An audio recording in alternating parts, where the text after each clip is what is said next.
It's Cindy here with Uniquely Fit, and I thought I would show you some ways to make your practice easier for those of you who are struggling. One of the things that's really important with yoga is to make sure that your bottom is a little higher than your hips to stack your body position properly. So a chair is accessible and you can sit in a chair at any time, which is great. So you might want to have that available. The other thing is a pillow right under your tush, and if you can see, I could either stick this here, sit on it like that.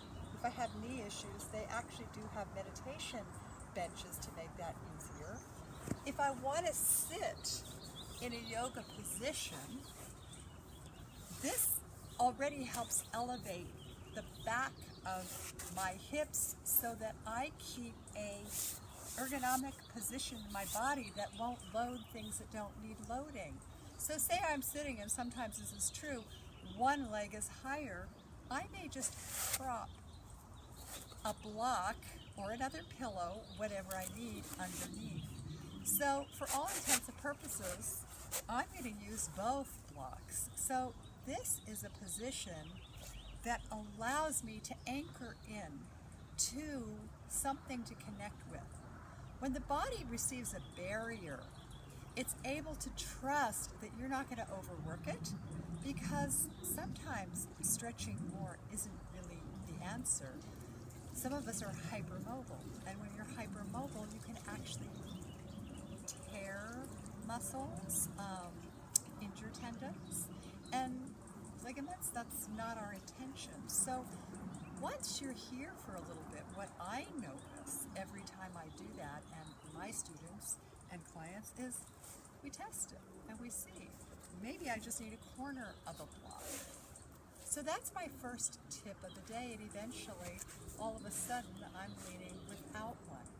So always give yourself those places to be so you can keep your vertebra upright, allow the discs to breathe, your spinal column and cord through your dura tube can move and access your limbs to alleviate sciatica, issues that you may have had for years, SI joint issues.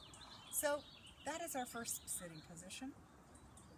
When, if you have any injuries at all, you are moving into sides, please go to your side and then come over.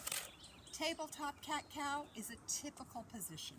Shoulders and ankles, or shoulders and wrists, really important to have those in alignment. So if I'm out here, I'm stressing that joint when we begin movements like chaturanga or worm. So as an example, position correct, I'm going to worm down and I'm going to come up here. If I'm here, I can tax the humerus, my deltoid. I can put more stress on the joint. That's not what we want. So in the beginning, please make sure you're not chaturanga down, but you are worming down. And when you get here, you can come to your forearm and come down, and a little bit of a posture up. So you're in a little cobra, upward dog. As we move a little bit more up, you'll be able to take it there, but not now. Make sure there's no pressure in your knees by pressing into the tops of your feet. As you come up, another key for downward facing dog. Curl your toes under. Some people can anchor right up into down dog, but you might not be one of them yet. So please walk your hands back, curl your toes under, hang out right here with a bent knee. Inhale, exhale. And as you get a little bit more stable, strong, flexible, your shoulders and traps are pressing down into your lats, your abdominals are zipped up, then you can begin walking out for that typical downward facing dog, where the gaze is at the navel. Feet are always hip width apart in this position.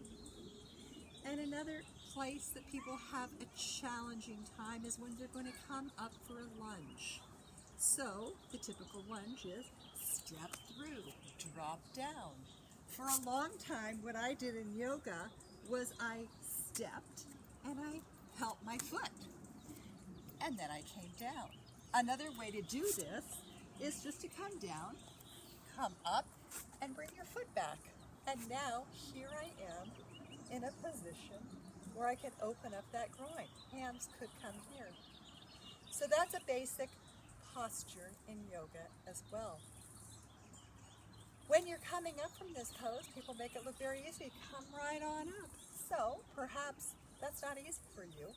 Come back in, honor your body, step in, notice the flat back to keep your back in proper alignment. Roll up one vertebra at a time and come back to center. Nice. Warrior run is pretty basic and easy.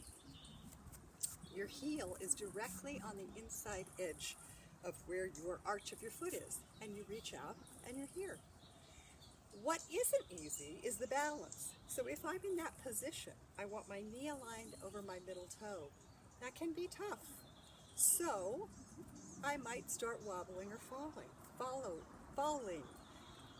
With a Tai Chi, Qigong stance, I can simply widen my gait. And now I have a lot more stability from the ground because we know the base of the ground, our foundation, is our building block. When we go to a tree pose, that's another posture that can be challenging for some people. So tree pose is typically foot right into the inner groin, slippery pants today. You hold here, you reach out. If you can't get here and reach out, you come here. You inch your way. The only thing that's not legal is pressing your knee into your foot into your knee. So there's probably a lot more, but that's my Yoga 101 to make it simple and doable for today. Namaste. I hope that was helpful, and I'll look forward to seeing you in class. Bye-bye.